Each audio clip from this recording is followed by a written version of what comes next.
حميد مجيد سبحانك لا علم لنا إلا ما علمتنا إنك أنت العليم الحكيم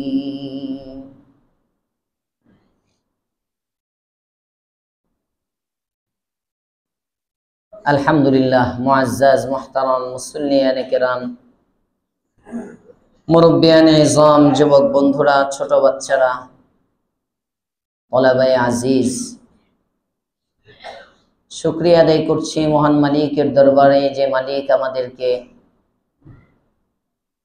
একটি বছর পরেও রমজান মাসে উপনীত হওয়ার তৌফিক দান করেছেন। কালিমাতুশ শুকর করি আলহামদুলিল্লাহ। রমজানুল মুবারকের তৃতীয় জুমা, আগামী জুমাটাই রমজানুল মুবারকের শেষ জুমা, আখিরি জুমা।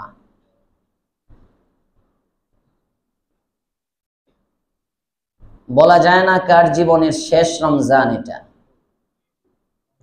এমন কোন ব্যক্তি এখানে তো পাওয়া যাবে না খুঁজলে যে নিশ্চিত করে বলতে পারবে আগামী রমজানে আমি আছি হুজুর। পাওয়া যাবে কাউকে এমন? হতে পারে হায়াতে জিন্দেগির শেষ রমজান। অনেক দামি মুহূর্তগুলো আমাদের হাত থেকে চলে যাচ্ছে। রহমতের অংশ তো পুরোটাই শেষ, মাগফিরাতের অংশেরও আছে আর 2 দিন। 18তম রমজান আজকে। চোখের পলকেই শেষ হয়ে যাবে রমজান। আমাদের গুনার কি অবস্থা, আমলনামা কি হালতে আছে? আমলনামা কি এখনো কালো না সাদা হলো? পাপগুলো কি মোচন করাতে পারলাম না পাপী রয়ে গেলাম? রাসূল করিম সাল্লাল্লাহু আলাইহি ওয়াসাল্লাম বলেন, শুনেছেন আপনারা বয়ানে, এগুলো তো রমজানের প্রথম দিকের আলোচনা। রমজান আসার সাথে সাথে ঘোষক ঘোষণা করতে থাকে, ইয়া বাগিয়াশ শাররি আকসির ওয়া বাগিয়াল খায়রি আকবিল। হে কল্যাণকামী, তুমি আগে বাড়ো, অগ্রসর হও। আর হে পাপী, তুমি থেমে যাও, ক্ষান্ত হও। অনেক সময় ঝগড়া হয়, মুরব্বীরা ঝগড়া থামাইতে যায়। জওয়ান মানুষ তো রক্ত খুব গরম। কার? যে ঝগড়া করতেছে তার খুব গরম রক্ত। 2 জনে ধরে রাখতে পারে না, একটু মোটামুটি বসে আবার গিয়ে উঠতে চায়। আবার মানে যতক্ষণ পর্যন্ত তার 1-2টা না দিবে ঠান্ডা হয় না। আছে না নাই? তখন অনেক সময় মুরব্বীরা বলে, আরে একটু থাম না, আর কত হইল তো, বলে না?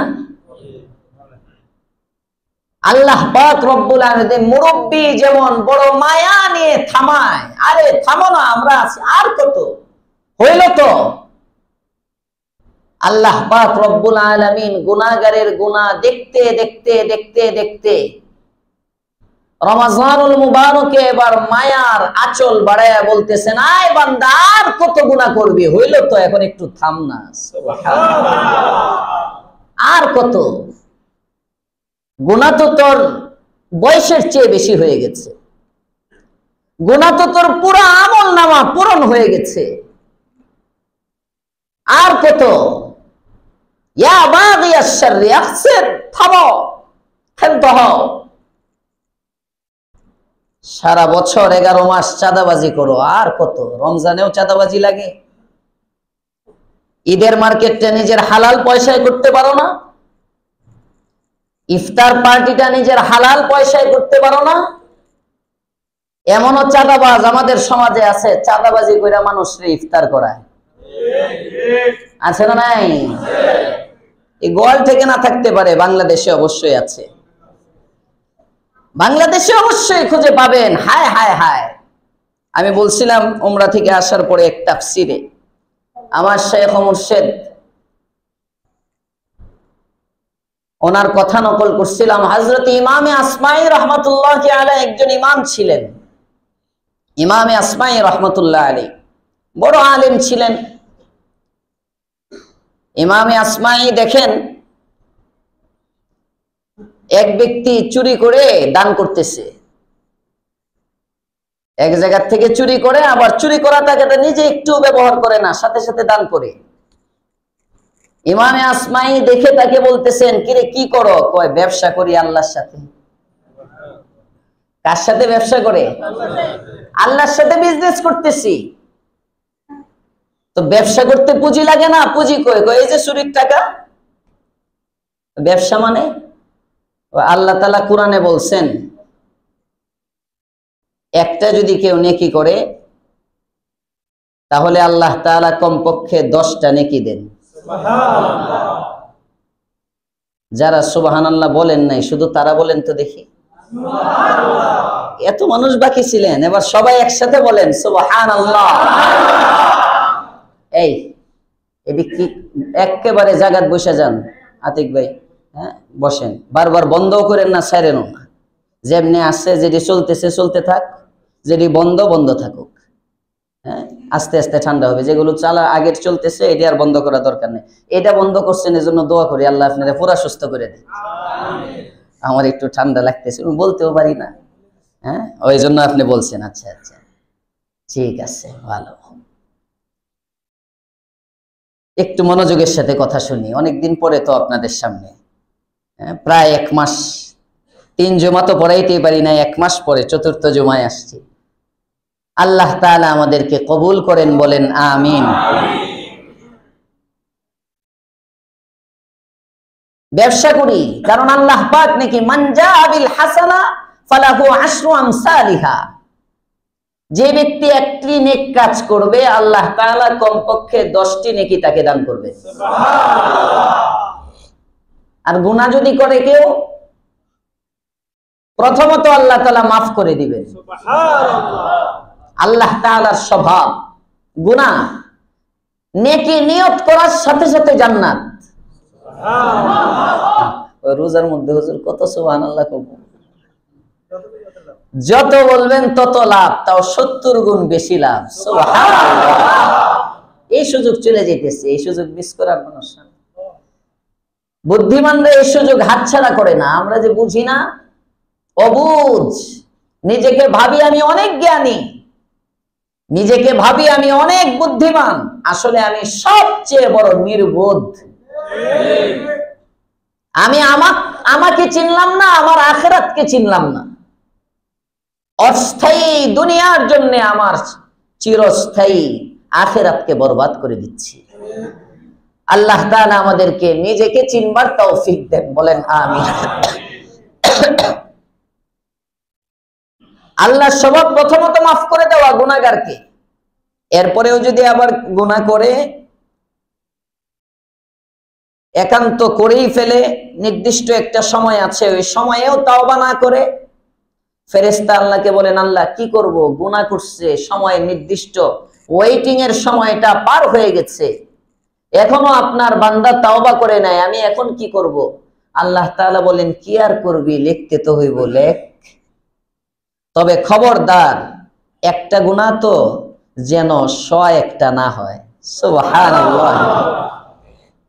একটি গুনাহ একটি আমলনামায় উঠাবি, আর একটি নেকিতে 10টি। ইমামে আসমাঈ রাহমাতুল্লাহ আলাইহি চোরকে জিজ্ঞেস করেন কি করো? ওই ব্যবসা করি আল্লাহর সাথে। চুরি কইরা 1 গুনাহ হইতেছে, আর দান কইরা 10টা নেকি হইতেছে, তো 1 নেকি আর 1 গুনাহ, এটা প্লাস মাইনাস, এটা শেষ হয়ে যাবে, এটার পরিবর্তে এটা আমার আমলনামার মধ্যে আরো 9টা নেকি থেকে যাবে। সুবহানাল্লাহ। আস্তে সুবহানাল্লাহ। ইমামে আসমাঈ বলেন হিসাব তো ঠিকই মিলাইছিলি, কিন্তু পাগলা হারাম মালের সদকা তো আল্লাহ কবুল করে না। বেশ তো এখানে তোমার হিসাব তো ঠিক আছে, অঙ্ক ভুল করো নাই, কিন্তু আল্লাহ তাআলা হারাম নেন না। ইন্নাল্লাহা লা ইয়াকবালু ইল্লা বিত-তাইয়্যিব। আল্লাহ পাক রব্বুল আলামিন শুধু হালালটাকেই নেন, হারামের কোনো জায়গা আল্লাহর কাছে নাই। সুবহানাল্লাহ। তাহলে চুরি করা দান যদি আল্লাহ কবুল না করেন, এজন্য সুনানে তিরমিজির মধ্যে ইমামে তিরমিজি রাহমাতুল্লাহ আলাইহি সর্বপ্রথম যে হাদিসটা আনছেন, ওয়ালা সাদাকাতুম মিন গুলুল, হারাম মালের সাদাকা আল্লাহ কবুল করেন না। আমাদের সমাজে অনেক দানবীর আছে, ধুমায়া দান করে হারাম পয়সার থেকে, আছে না নাই? বহু মানুষ। এজন্য কোন চাঁদাবাজের ইফতারিতে দাওয়াত রাখা যাবে না। আসতে বলেন কেন? সে সমাজের যত বিত্তশালী হোক, যদি জানেন আপনি সে চাঁদাবাজি করে, যদি জানেন আপনি তার উপার্জন হারাম, যদি জানেন আপনি সে তার উপার্জনের হালাল কোনো পদ্ধতি নাই, এর উপার্জনের পদ্ধতি হইল ডিসেল লাইনের ব্যবসা, উপার্জনের পদ্ধতি হলো ইয়াবার ব্যবসা, উপার্জনের পদ্ধতি হইল টিভি সিনেমা, উপার্জনের পদ্ধতি হইল বিভিন্ন ফিল্ম ডাউনলোড করা, উপার্জনের পদ্ধতি সমাজে আছে না নাই? ইত্যাদি, যেগুলো আজহার মিনাস শামস, একেবারে হারাম। আপনি জানেন, জেনে শুনেও আপনি তার দাওয়াত রাখেন, জায়েজ হবে না। আল্লাহ তাআলা আমাদেরকে বুঝার তৌফিক দেন, বলেন আমিন। আল্লাহ পাক রব্বুল আলামিন বড় দামি সময়গুলো যাচ্ছে আমাদের, এই সময় মালিক আমাদেরকে মাফ করতে চান। তো আমরা তো 11 মাস গুনাহ করি, আল্লাহ কেমন যেন বলতেছেন, আর কত, এখন একটু থাম না, একটু থাম। থেমে কি করবি? আমাকে আল্লাহ বলে ডাক দে, আমার কাছে তওবা কর, ইস্তেগফারের আমল বেশি বেশি কর, কালিমা লা ইলাহা ইল্লাল্লাহটা পড়, আমার কাছে জান্নাত চা, জাহান্নাম থেকে মুক্তি চা, রমজানে আমি জাহান্নাম থেকে মুক্তি দিয়ে তোকে জান্নাতের মালিক বানিয়ে দিব। এই সময় যাচ্ছে। আল্লাহ কেমন মাফ করেন আপনি? কয় আমি প্রতিদিন মাফ করি। কতজনকে মাফ করেন? কয় অগণিত মাফ করি। 29 দিন পর্যন্ত অগণিত মাফ করি। কোন কোন সময় মাফ করেন? কোন কোন সময় নাই। রমজানে 24 ঘন্টা আমার দরজা খোলা। হায় হায় হায়। আসমানের সব দরজা খোলা, রহমতের সব দরজা খোলা, জান্নাতের সব দরজা খোলা।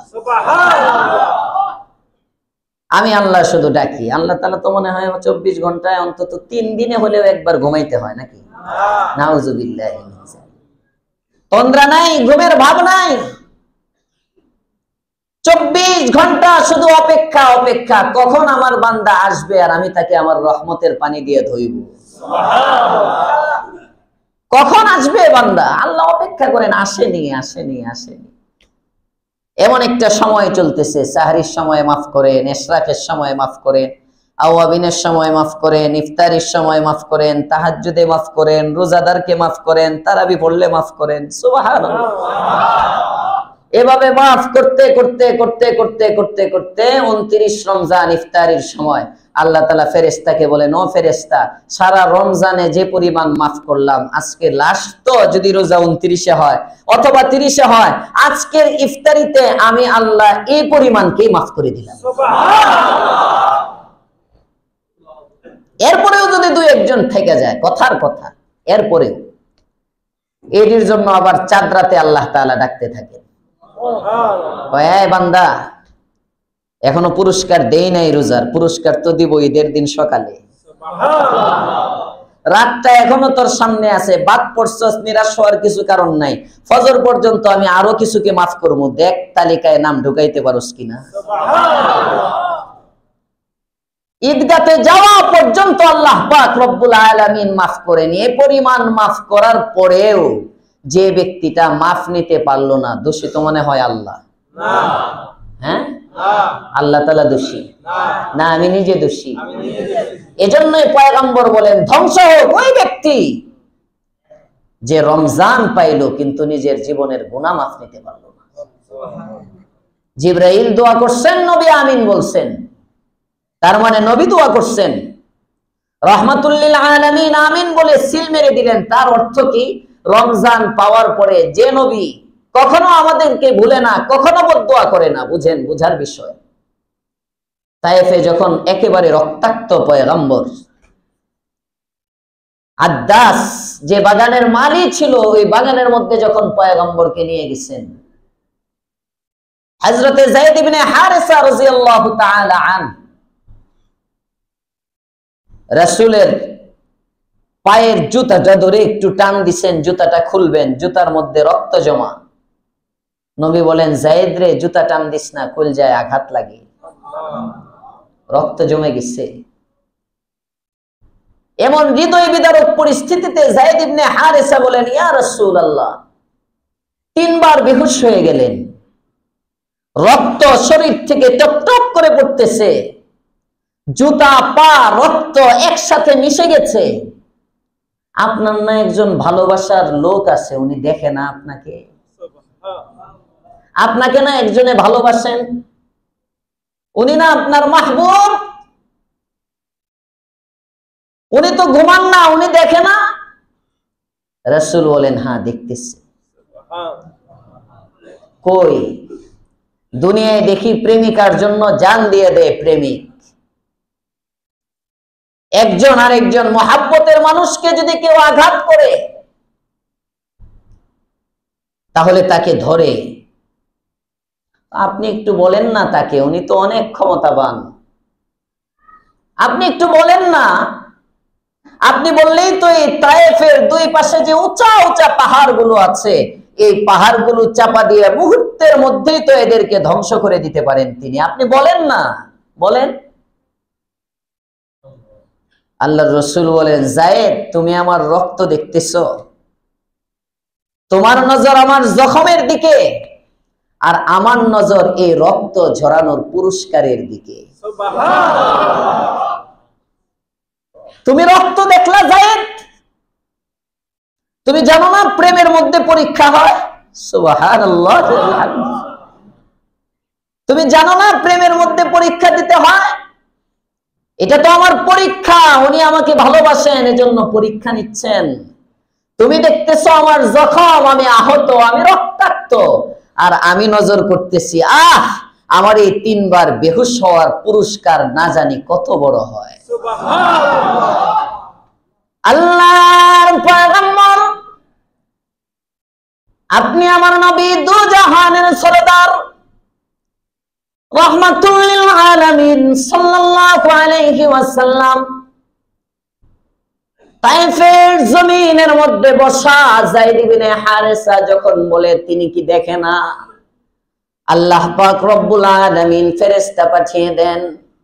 আসমানের ফেরেশতা এসে বলে, আয় পয়গম্বর, আল্লাহ পাক রব্বুল আলামিন আমাকে পাঠিয়েছেন, আমি তায়েফের এই পাহাড়গুলোর দায়িত্বে নিয়োজিত আছি। এই পাহাড়ের ফেরেশতা চলে আসছে, মালাকুল জিবাল চলে আসছে, এসে বলে, ইয়া রাসূলুল্লাহ, ইয়া হাবিবাল্লাহ, আপনি শুধু আদেশ করবেন।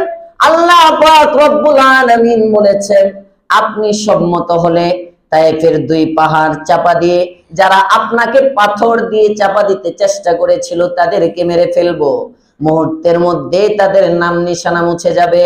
আপনি আবার নবী বলেন, না না না, আমার মালিককে গিয়ে বলে দাও, আমি মালিকের কাছে তাদের কোনো শাস্তি চাই না, আমি তাদের হেদায়েত চাই। আল্লাহুম্মা হদি কওমি ফাইন্নাহুম লা ইয়ালামুন। আল্লাহু আকবার। আল্লাহ, তুমি আমার সম্প্রদায়কে হেদায়েত দাও, এরা বুঝে নাই, না বুঝে আমাকে চিনে নাই, এজন্য পাথর মারছে। আর যায়েদকে বলেন, যায়েদ, আমি এটার পুরস্কারটা দেখতে চাই, আঘাতটা এত বড়, না জানি এর পুরস্কার কত বড়। সুবহানাল্লাহ। আল্লাহর পয়গম্বর, আপনি আমার নবী তায়েফের ময়দান থেকে আসেন, ওদিকে মাইর খাইলেন, তায়েফ থেকে আসলেন মক্কায়, পুরস্কারের ইন্তজার বেশি দিন করতে হয় নাই। আল্লাহ তাআলা জিবরাইলকে পাঠিয়ে দিলেন, যাও জিবরাইল, নবীকে এসে বলে, বন্ধু চলেন। 70,000 ফেরেশতা আল্লাহ পাক রব্বুল আলামিন পাঠিয়েছেন। 70,000 সামনে, 70,000 পিছনে, 70,000 ডানে, 70,000 বামে, এই 70,000 ফেরেশতা করে চতুর্দিকে বেষ্টনী দিয়ে আপনাকে আমরা নিয়ে যাব ফিলিস্তিন, বাইতুল মুকাদ্দাস। ওই গন্তব্য পয়গম্বর শেষ নয়, তায়েফের আঘাতটা যত বড়, পুরস্কারটাও তত বড়। ওখান থেকে আপনাকে নিয়ে যাব 7 আকাশ, ওখান থেকে নিয়ে যাব সিদরাতুল মুনতাহা। সিদরাতুল মুনতাহায় যাওয়ার পরে বন্ধু, আমি আর আপনার সঙ্গে হতে পারবো না, আমার সীমানা ওই পর্যন্তই, ওখান থেকে আমার সীমানা শেষ। আপনি আর আপনার বন্ধুর সীমানা সেখান থেকে শুরু, আপনার দৌড় হবে আরশে আজিম পর্যন্ত। যায়েদ, তুমি তো মাইকটা দেখলাম, আমি পুরস্কারটা দেখলাম। সুবহানাল্লাহ। আল্লাহ আমাদেরকে বুঝার তৌফিক দেন, বলেন আমিন। যে নবী তায়েফে মায়ের খেয়েও, বলার উদ্দেশ্য এটা, তায়েফে আঘাতপ্রাপ্ত হয়েও যে নবী উম্মতের জন্য বদদুয়া করেন নাই। উহুদে দাঁত ভেঙে গিয়েছে, লোহার কড়া কপালে বিঁধে গিয়েছে, তারপরে উম্মতের জন্য বদদুয়া করেন নাই। পেটে পাথর বাঁধেন যুদ্ধের ময়দানে, খানা পান না, তাও উম্মতের জন্য বদদুয়া করেন নাই। ওই নবী বদদুয়া করতেছেন যারা রমজান পেল কিন্তু নিজের গুনাহ মাফ করাইতে পারলো না, ধ্বংস হোক। অনেক কিছু বুঝার আছে। এত দয়ার নবী রাহমাতুল লিল আলামিন যখন এই দোয়াটা করছেন, তাহলে বুঝা গেল রমজান এমন একটা মাস, যত বড় পাপী হোক সে তার পাপ মিটাইতে পারে। মিটাইতে পারে, মিটাইতে পারে, পাপ মোচন করাইতে পারে। এজন্যই না করাইলে নবী বদদুয়া দিচ্ছেন।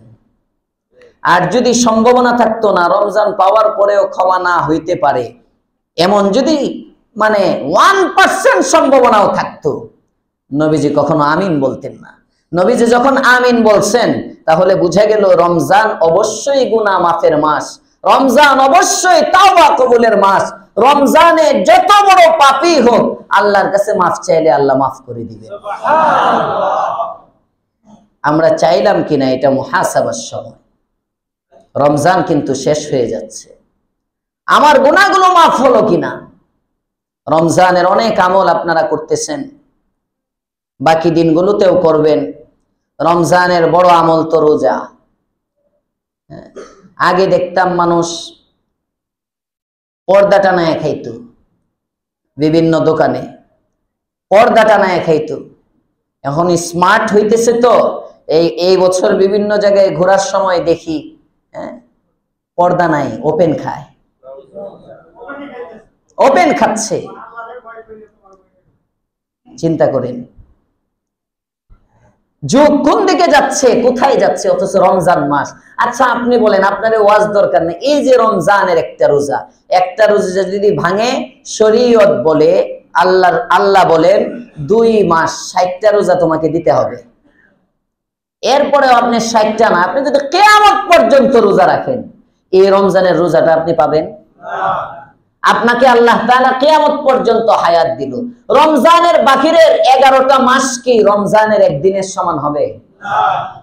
চিন্তা করেন আপনি কেন পাগলামি করতেছেন। মুসলমানের তালিকায় যখন নাম লেখাইছেন, মুসলমান মানে কি? আল্লাহ বিশ্বাসী। মুসলমান মানে কি? রসুলে বিশ্বাসী। মুসলমান মানে কি? জান্নাতে জাহান্নামে বিশ্বাসী। আপনি যে রোজাটা রাখতেছেন না, দুনিয়ায় আপনি শরীরের পূজা করতেছেন অথবা শয়তানের খপ্পরে পড়ে রাখতেছেন না, এক একটা রোজার জন্য আল্লাহ তাআলা জাহান্নামের আগুনে জ্বালাবেন। মুসলমান যখন হইছেন, এটা তো আপনার মানতেই হবে। হয়তো হলো হুজুর ইসলাম ছেড়ে দেই না, আউযুবিল্লাহি মিন যালিক। ইসলাম ছাড়লে তো আরো আযাব। এখন তো যদি ঈমানটা থাকে কোন রকম জয়লা পুইরা কঙ্কাল মঙ্কাল হইয়া একেবারে ছাইটায় হওয়ার পরে 1000 বছর জ্বলার পরেও এক সময় না এক সময় জান্নাতে যাইতে পারবেন ঈমান থাকলে। আর যদি নাস্তিক হন, আল্লাহ রসুলকে বিশ্বাস না করেন, কাফের হন, মুশরিক হন, তাহলে তো চিরস্থায়ী জাহান্নাম, খালিদিনা ফিহা, একেবারে চিরস্থায়ী, বের হওয়ার কোনো সুরতি নাই। এজন্য যে যে ভুল করছেন, এখানে যদি কেউ থেকে থাকেন, রোজা রাখেন নাই এতদিন, শরীয়ত কিছু উযর আছে যেগুলোর কারণে রোজা ছাড়া যায়। শরঈ কিছু উযর আছে, এমন অসুস্থ রোজা রাখলে ক্ষতি হবে, দিনদার ডাক্তার তাকে রোজা রাখতে নিষেধ করেছে, ছাড়তে পারবে। ইসলাম বলে না তুমি একেবারে মইরা কবরে যাও তারপরে রোজা রাখো, না। মুসাফির সফরে আছে, ক্লান্ত পরিশ্রান্ত, কষ্ট হচ্ছে, ছাড় আছে। আপনি সুস্থ কিংবা এমন অসুস্থ যে অসুস্থতা নিয়ে রোজা রাখা যায়, রোজা রাখলে কোনো ক্ষতি হয় না তেমন, আপনি রোজা ছাড়তেছেন, কবিরা গুনাহ করতেছেন। অন্য কবিরা গুনাহ আর রোজা ছাড়ার কবিরা গুনাহ এক সমান না। রোজা এটা একটা খুঁটি, খুঁটি।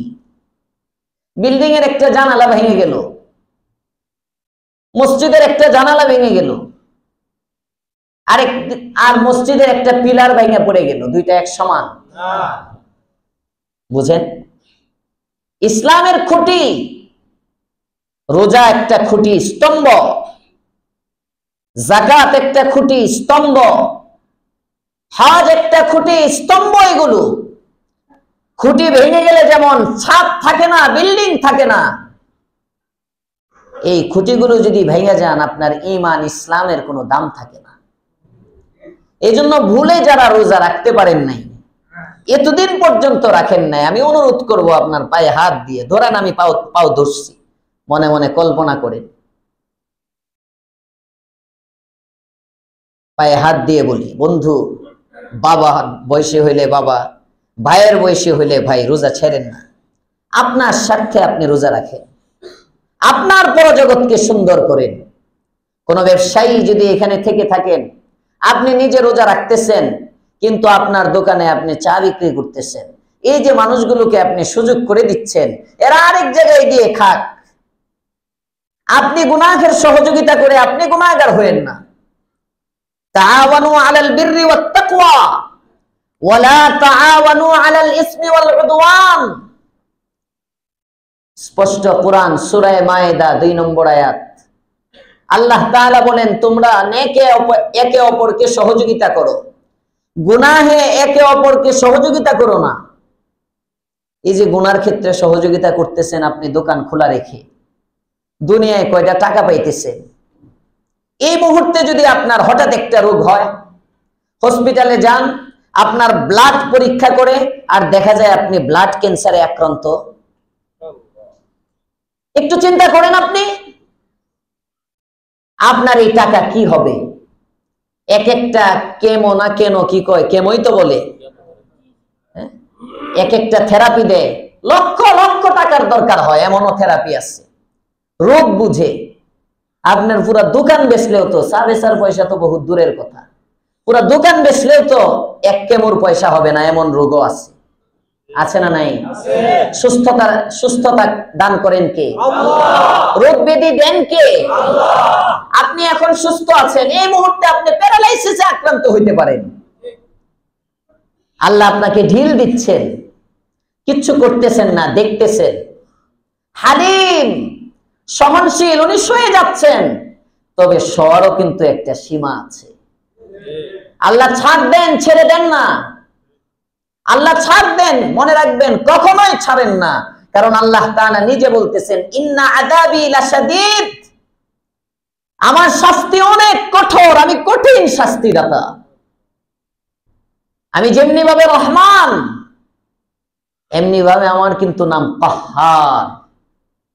কাহ্হার, জব্বার, এটাও আমি রবের নাম।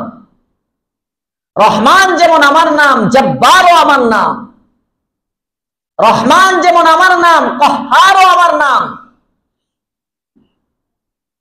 সুতরাং বান্দা, এটা ভাবার কোনো উপায় নেই যে তোমাকে আমি ছেড়েই দিয়েছি, না, ছেড়ে দেই নাই, ছাড় দিচ্ছি, ধরে ফেলবো। আসেন না, ধরার আগে আমরা ঠিক হয়ে যাই। ঠিক হবো ইনশাআল্লাহ। বাহিরে, মসজিদের উপরে, নিচে, যারা যেখানে আছি, যদি একজনও এখানে থেকে থাকেন, এতদিন রোজা রাখেন নাই বা মাঝে মাঝে ছাড়ছেন, তওবা করেন, তওবা করেন, মনে মনে তওবা করেন, আল্লাহ মাফ করে দিবে, আল্লাহ মাফ করবে। বাকি রোজাগুলো আল্লাহ সকলকে রাখার তৌফিক দাও, বলেন আমিন। রমজানের সবচেয়ে বড় আমল রোজা। কোন দোকানদার ভাই যদি থাকেন, বুঝেন নাই? এতদিন দোকান খোলা রাখছেন, বাকি 10-12টা দিন আপনি দিনের বেলা অন্তত কোনো মানুষকে আপনার দোকানে খাওয়ায়েন না, আপনার দোকানে খাওয়ায়েন না। যাদেরকে আপনি খাওয়ায় গুনায় সহযোগিতা করতেছেন, আজকে আপনাকে ক্ষুধা প্রদত্ত কোনো গজব যদি পাকড়াও করে, কেউ আপনার খোঁজ নিবে না, কেউ আপনার খোঁজ নিবে না। আপনার শরীরে যদি এমন কোনো রোগ হয়, দুর্গন্ধ হয়, পচন ধরে, কোনো ঘা পেশরা, তাহলে তো আপনার কাছেই আসবে না। কথা বলেন ঠিক না বেঠিক? যাদেরকে আপনি দিনের বেলা খাওয়াইলেন, তাকায়ও দেখবে না আপনার দিকে, নাক ছিটকায় চলে যাবে। সুতরাং বাবা, নিজের পরজগৎ নষ্ট না করে আল্লাহ সকলকে রোজা রাখার তৌফিক দেন, বলেন আমিন। রমজানের সবচেয়ে বড় আমল রোজা। যার রোজাটা ঠিক, তার সব ঠিক। যে রোজাদারের রোজা ঠিক, তার তারাবি ঠিক। এই থুতু ফালানি লাগে না, গিলা ফেলেন বারবার, আর ফালাইবেন না কেউ। একজনের দেখা দেখি এটা এমন এক ভাইরাস, আরেকজনে উঠবো। আল্লাহ তাআলা নিয়ামত দিয়ে রাখছে, থুতু কখন হয়? মুখ থেকে বের হয়। অনেকে কয় কত বড় খাচ্চর, থুতু গিলে লেছে, বুঝেই না কোনটা থুতু আর কোনটা লালা। মুখ থেকে বের হওয়ার পরে থুতু, যতক্ষণ ভিতরে থাকে লালা। লালা ভিতরে যাবে, সমস্যা কি? এটা তো ভিতরের জিনিস। অনেকে মনে করে রমজানে থুতু গিললেও রোজা ভেঙে যায়, এটা মূর্খদের ধারণা। কিছু মানুষ মনে করে, বিশেষ করে মুরব্বী শ্রেণীর যারা, দেখবেন একটু পর পর উঠতে থুতু ফালাইতে থাকে, যায় থুতু আসে আর ফালায়। আর থুতু এমন একটা জিনিস, এটা ফ্যাক্টরির থেকে যত বের করবেন তত আসতে থাকবে। দুই একবার গিললে দেখবেন নাই, আর যদি ফেলতে থাকেন একটু পরে আবার, প্রথমে পালান 10 মিনিট পরে, কতক্ষণ পরে 5 মিনিট, এরপরে দেখবেন মিনিটে মিনিটে আপনার ফেলতে হবে। ঠিক না বেঠিক? এজন্য থুতু ফেলার কোনো দরকার নাই। আর উপরের থেকে তো কেউ ফেলবেনই না, কারণ নিচে মুসল্লি আছে। অনেক সময় এমন হয়, রমজানে রাস্তায় মুসল্লিরা থাকে, উপরে 4 তলার থেকে উনি না দেখে মারছে, যদি লাগিয়ে যায়, গিয়ে একজনের মাথায় পড়ে, একজনের কাপড়ে পড়ে, এই যদি লাগিয়ে যায়, এর উপরে কেউ আমল করবো না। আল্লাহ তৌফিক দেন, বলেন আমিন। রমজানের রোজা যদি ঠিক হয়, সব ঠিক। রোজা একটা শারীরিক ইবাদত, নামাজ একটা শারীরিক ইবাদত। রমজানের আরেকটি বড় ইবাদতের নাম কি? তারাবি। তারাবি নাম কি? তারাবি। সবাই আমরা পড়তেছি 20 রাকাত করে, পড়তেছি না ইনশাআল্লাহ? শরঈ কোনো ওযর ছাড়া, শরঈ কোনো ওযর ছাড়া 20 রাকাত তারাবি এতদিন যদি কেউ ছাড়েন, আর ছাড়েন না। দলিল প্রমাণ সাইডে রেখে দেন, দলিল দরকার নাই, দলিল প্রমাণ দরকার নাই। একটা সেজদা বেশি দিলে লাভ না লস? সবাই বলেন লাভ না লস? কোরআনে কারীমের মধ্যে আল্লাহ বলেন, বান্দা তুই সেজদা যত দিবি তত আমার কাছে আসবি। তো 8 রাকাতে আমি 16টা সেজদা দিলাম, 8 রাকাতে 16টা সেজদা দিলাম, আর 20 রাকাতে 40টা সেজদা দিলাম।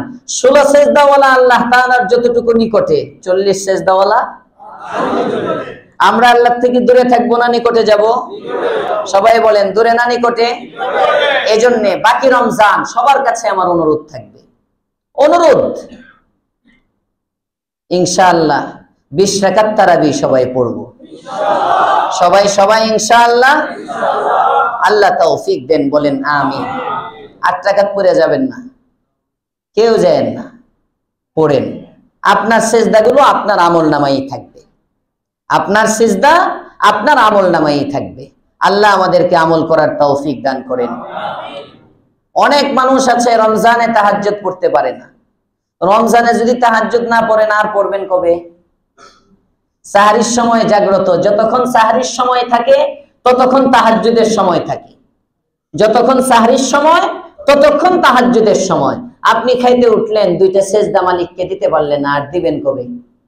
এজন্য তাহাজ্জুদ বাকি যে কয়টা কি হলো এটা দেখার সময় নাই, ওইটা দেখার দরকার নাই। কে কিভাবে কাটাইছি, যদি ভালো কাটায় আলহামদুলিল্লাহ, পড়েন আলহামদুলিল্লাহ। খারাপ কাটায় অনুশোচনা কিচ্ছু দরকার নাই, এখন থেকে ভালো করে ফেলি। আজকের থেকে বাকি 12টা রমজান যদি আমরা ভালোভাবে কাটাইতে পারি, আল্লাহ আমাদেরকে মাফ করে দিবেন। এই জন্য কি করলাম দেখার সময় নাই, সামনে কি করতেছি এটা দেখব। ঠিক আছে ইনশাআল্লাহ। রমজানের রোজা একটাও কেউ ছাড়বো না, গুনাহে কাউকে সহযোগিতা করব না ইনশাআল্লাহ। তারাবি 20 রাকাতই শেষ পর্যন্ত পড়ব, 27-এর পরে 28, 29, 30 ও 20 মনে থাকবে ইনশাআল্লাহ। অনেকে 27-এ খতম করার পরে 28, 29, 30 গিয়ে মার্কেট করে। 27 দিন রমজানে বাইরে হইতে পারি নাই, 28, 29, 30 এই 3 দিন বরাদ্দ বেগম নিয়ে আরঙে যাওয়ার জন্য, এরপরে বাচ্চা নিয়ে বিভিন্ন মার্কেট আছে না, দামি দামি মার্কেটে যাওয়ার জন্য বরাদ্দ। কোথাও যাবেন না, তারাবি কিন্তু রমজানের সাথে সম্পৃক্ত। যতদিন ঈদের চাঁদ দেখা না যাবে ততদিন পর্যন্তই তারাবি পড়তে হবে, ঠিক আছে ইনশাআল্লাহ। আল্লাহ আমাদের সকলকে তৌফিক দেন। রমজানে বিশেষ বিশেষ কিছু আমল, সাহরি আছে রমজানের বিশেষ আমল, ইফতার রমজানের বিশেষ আমল, এগুলো সারা বছর পাওয়া যায় না, নফল রোজায় পাওয়া যায়, কিন্তু রমজান এটা উৎসব, এই জন্য উৎসব মুখর পরিবেশে সাহরি করব, ইফতার স্বাচ্ছন্দ্যে ইফতার খাবো, স্বাচ্ছন্দ্যে সাহরি খাবো, খাবো তো সবাই ইনশাআল্লাহ। তবে টাঙ্কি ফুল করে খাইবেন না, একটু কম খাইবেন, একটু কম খাবেন। আজকালকে দেখা যায় আমাদের রমজান রমজানের মতো চলে যায়, কিন্তু রমজানের নূর পাই না আমরা। কারণ কি? খাওয়া কমাই না যে, এটা একটা কথা মনে রাখবেন। আপনি সাহরিও পেট ভরে খাইলেন, ইফতারও পেট ভরে খাইলেন, রমজানের বাইরেও আপনি 2 বেলা খান, রমজানেও আপনার 2 বেলা খাবার ঠিক আছে, বরঞ্চ রমজানের বাহিরে ডায়াবেটিসের রোগী খায় 1 বেলা ভাত, রমজানে রোজা রাখতে হইব 2 টাইমে খাই, হ্যাঁ আরো খাওয়া অনেকের বাইরে যায়। কথার কথা, এই যে আপনি খাবার বাড়ালেন, এই খাবার বাড়ানোর দ্বারা আপনার রমজানের সিয়াম সাধনার যে মূল উদ্দেশ্য, সিয়াম সাধনার, রমজানকে আল্লাহ তাআলা রোজা ফরজ করছেন, এর অন্যতম একটা উদ্দেশ্য হলো মানুষের যে শাহওয়াত আছে, প্রবৃত্তির যে চাহিদা আছে, এই চাহিদা দমন করা। আর প্রবৃত্তির চাহিদা দমন করার জন্য সহায়ক কম খাওয়া। বেশি খাবেন প্রবৃত্তির চাহিদাও বাড়বে, কম খাবেন প্রবৃত্তির চাহিদা কমবে।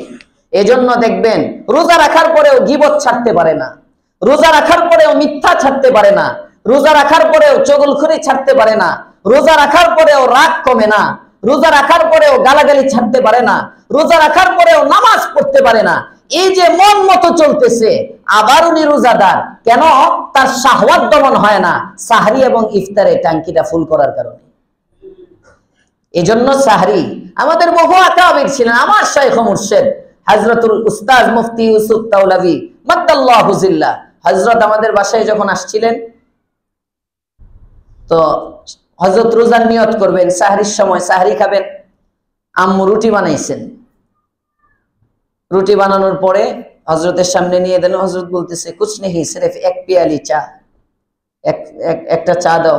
আমি বললাম হযরত আম্মু বানাইছেন, বহুত তকলিফ কি মেরে উম্মি মুহতারামা নে, আম্মু তো অনেক কষ্ট করছেন বানাইছেন। এটা বলার পরে একটা রুটি নিছেন, নিয়ে বলতেছেন 30 বছর পর্যন্ত, 30 বছর পর্যন্ত রোজা রাখি শুধু 1 কাপ চা পান করি,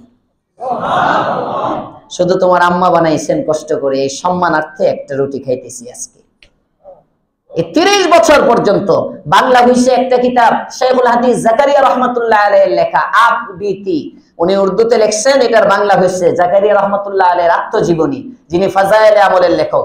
ওখানে দেখবেন বড় হযরত বলতে হযরত আব্দুর রহিম রায়পুরি সাহেব রহমাতুল্লাহি আলাইহি সারাটা জীবন উনি রোজা রাখছেন, ইফতারের সময় 1 গ্লাস পানি, সুবহানাল্লাহ, 1 গ্লাস পানি আর কিচ্ছু না।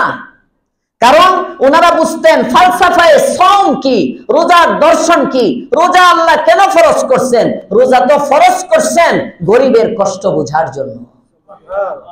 আমার ইফতারের সামনে 52টা আইটেম, আজকে আমাদের সমাজে খেজুরের দাম বৃদ্ধি, কোনো প্রতিবাদ নাই, লেবুর দাম বাড়ে, কোনো প্রতিবাদ নাই, সিন্ডিকেট ব্যবসায়ীরা করে, কোনো সমস্যা নাই, রমজানেও গরিবের ঘরের মধ্যে খাবার নাই, খাবার আসবে না। কারণ কি?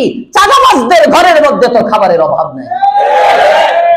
যারা নেতা, যারা রক্ত চোষে সমাজের মানুষের, যারা দায়িত্বে আছে, যারা ব্যবসায়ী, তাদের ঘরে তো 52 পদের আইটেম, বেগুনি তাদের ঘরে ফালানো হয়, আলুর চপ ডাস্টবিনে যায়, শরবত নষ্ট হয়, তাও কি 1 আইটেমের শরবত 5-10 আইটেমের শরবত থাকে টেবিলের উপরে। তারা গরিবের ব্যথা বুঝবে কিভাবে? তারা বুঝতো যদি শুধু এক গ্লাস শরবত দিয়ে ইফতার করত আমাদের প্রধানমন্ত্রী, তাহলে বুঝতো না খাওয়ার কি কষ্ট। আমাদের নেতৃস্থানীয় যারা, তারা যদি শুধু একটা খেজুর না পাইতো, খালি এক গ্লাস পানি শরবত না, তাহলে বুঝতো লেবুর দাম বাড়লে জনগণের কি কষ্ট। বুঝে না, কারণ হলো আমার ডাইনিং টেবিল তো ঠিক আছে। এগুলোর মধ্যে কেউ রাজনীতির গ্রাম খুঁজেন না, আমি রাজনীতি করি না, জানেন আপনারা ভালো করি। এগুলো রাজনীতি না, এটাই বাস্তবতা। ফালসাফায়ে সওম আজকে আমরা হারিয়ে ফেলছি। রোজার দর্শন ছিল রোজার সময় একটু কম খাইবা, যাতে করে গরিবের কষ্টও বোঝা যায় এবং শাহওয়াত প্রবৃত্তির চাহিদাও দমন হয়। এই দুইটা যখন হবে তখন রোজার মধ্যে নূর সৃষ্টি হবে। দেখবা ওই রোজাদার গালি দিবে না। ওই রোজাদার জোহরের পরে গালি দিবে কখন? এত এমনি দুর্বল, শরীর দুর্বল, নামাজ পড়ে কোন রকম কাত হয়ে শুয়ে থাকবো, হ্যাঁ, অথবা তিলাওয়াত করবে। ওই রোজাদার গীবত করার সময় পাবে না, ওই রোজাদার আড্ডা মারার সময় পাবে না। কথা বলেন ঠিক না বেঠিক? ওই রোজাদারের রোজাটা হবে নুরানি রোজা। সুবহানাল্লাহ। এভাবে রোজা রাখবো তো ইনশাআল্লাহ। আল্লাহ তৌফিক দেন, বলেন আমিন। রমজানের কয়েকটা আমলের আলোচনা হলো। রমজানের অন্যতম একটি আমল ইতিকাফ আমাদের সামনে।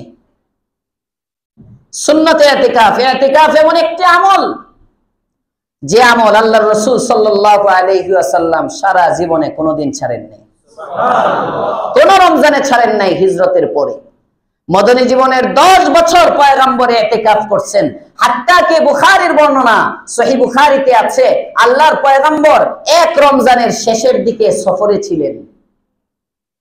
শেষের দিকে সফরে ছিলেন, যুদ্ধে ছিলেন। সফর আসফারের কারণে আল্লাহর পয়গম্বর এক রমজান রোজা রাখতে পারেন নাই। শাওয়াল মাসে, রমজানের পরে যে মাসটা, ওই মাসে আল্লাহর রাসূল সফর থেকে এসে 10 দিন রোজা রেখে মসজিদে থেকে ইতিকাফের কাজা করেছেন। সুবহানাল্লাহ। বুখারীর বর্ণনা। বুঝেন ইতিকাফ কত গুরুত্বপূর্ণ আমল। ইতিকাফ কত গুরুত্বপূর্ণ আমল। যে বছর আল্লাহর রাসূল ইন্তেকাল করবেন, আগের থেকে ইঙ্গিত পাইতেছেন সামনের রমজান হয়তো আমি থাকবো না। ওই বছর আল্লাহর রাসূল ইন্তেকালের বছর 20 দিন ইতিকাফ করছেন। সুবহানাল্লাহ। মালিক আমার, ইতিকাফ এমন একটি আমল, আমি পয়গম্বরের এই আমল ছাড়তে মনে চায় না, কিন্তু সারা জীবন আমি তো বাঁচবো না। আমি পয়গম্বর হলে কি হবে? আমারও তো মৃত্যু আছে। যদি আগামী রমজানে আমি মারা যাই, তাহলে তো আর ইতিকাফ পাবো না।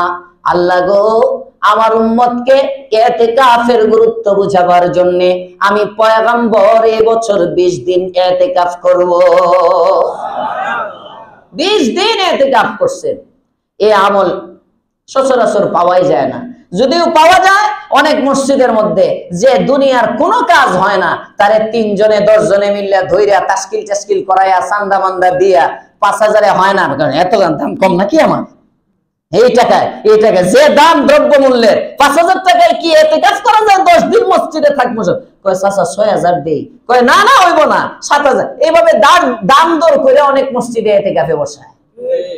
কারণ যদি এলাকার কেউ না বসে সবাই গুনাহগার হবে। এবার সবাই মিলে টাকা দিতে রাজি, ইতিকাফে রাজি না। আলহামদুলিল্লাহ আমাদের এই মসজিদ এমন না। আলহামদুলিল্লাহ বলেন সবাই। আলহামদুলিল্লাহ। আলহামদুলিল্লাহ এই মসজিদে তো অনেক ইতিকাফের সাথী আলহামদুলিল্লাহ আসেন। এবারও তো মনে হয় 35-36 জনের নাম, কত জনের নাম আসছে?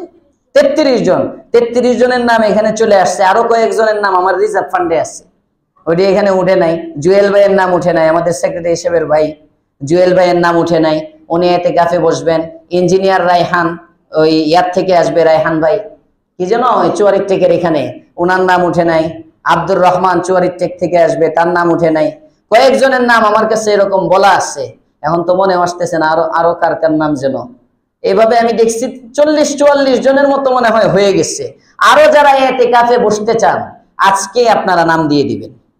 আমাদের এখানে যারা ইতিকাফ করতে চান 100 জন হইলেও সমস্যা নেই।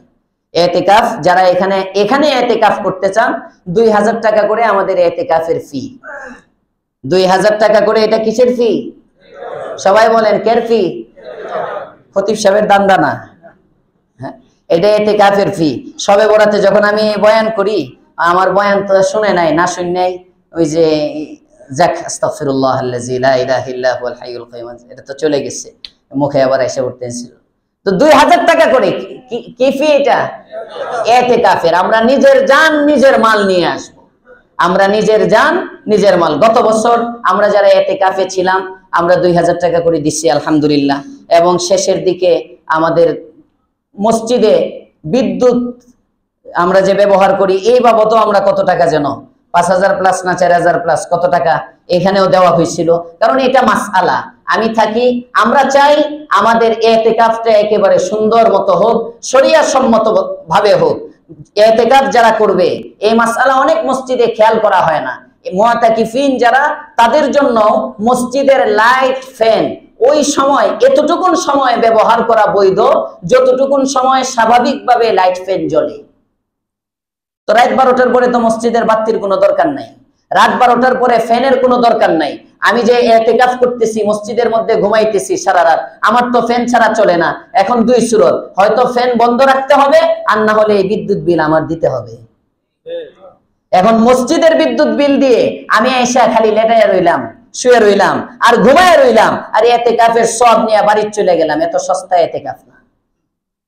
এজন্য আমরা যারা এখানে ইতিকাফ করি আমাদের চেষ্টা থাকে আমাদের ইতিকাফটা যেন একেবারে সুন্দর। আমরা পুরোপুরি মাপ জানি না, বাকিটা কর্তৃপক্ষের কাছ থেকে আমরা যতটুকু আনুমানিক আমরা একটা চার্জ দিয়ে দেই অনুমান করে সারা মাসের ব্যয় হিসেবে।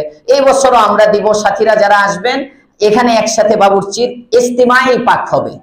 ইস্তেমাই পাক, আমি যদিও ইস্তেমাই পাকের খাবার খাই না, তারপরেও আমিও 2000 টাকা দিই। কারণ ইস্তেমাই আমলের মধ্যে জুড়ে থাকা এটা একটা বরকত। আমার খাবার তো এখানে ওই যে এই মোতাল্লি সাহেবের বাড়ির থেকে আমার দাদু পাঠায়, হ্যাঁ, এই জায়গার থেকে খাবার আসে। এরপরে আরো আমার বাসার থেকেও মাঝে মাঝে আসে, যখন যেটা পাই খাই আর কি, খাই তো অল্প একটু। এই জন্য খাবারের পেরেশানি নাই। যদি কেউ এমন থাকেন যে আমার বাড়ির থেকে খাবার আসবে না, আপনার বাড়ির থেকে খাবার আসলেও আপনি ইস্তেমাই জুড়ে যাবেন, বাড়িটা আলাদা খাইবেন, ওটা রিজার্ভ ফান্ডে রাখবেন, না হলে বিশৃঙ্খলা হবে। দেখা যায় 50 জন মানুষ হলো, 40 জনের পাক এখানে হলো, 10 জনের পাক আলাদা হলো। এটা ইস্তেমাই আমলের মধ্যে অনেক সময় হযবল হয়ে যায়। যারা এখানে ইতিকাফ করব আমরা মনে রাখবো 2000 টাকা করে আমরা নিয়ে রবিবার মাগরিবের আগে এখানে এসে আমরা ইফতার করব। বাকি ইতিকাফে কিভাবে চলবো, কি কি আমল হবে, এগুলো ইনশাআল্লাহ পরে রুটিন মুতাকিফিন সাথীদেরকে শোনায় দেওয়া হবে। আল্লাহ তাআলা বেশি থেকে বেশি সাথীকে ইতিকাফের জন্য কবুল করেন, বলেন আমিন। লাভ কি আপনি যে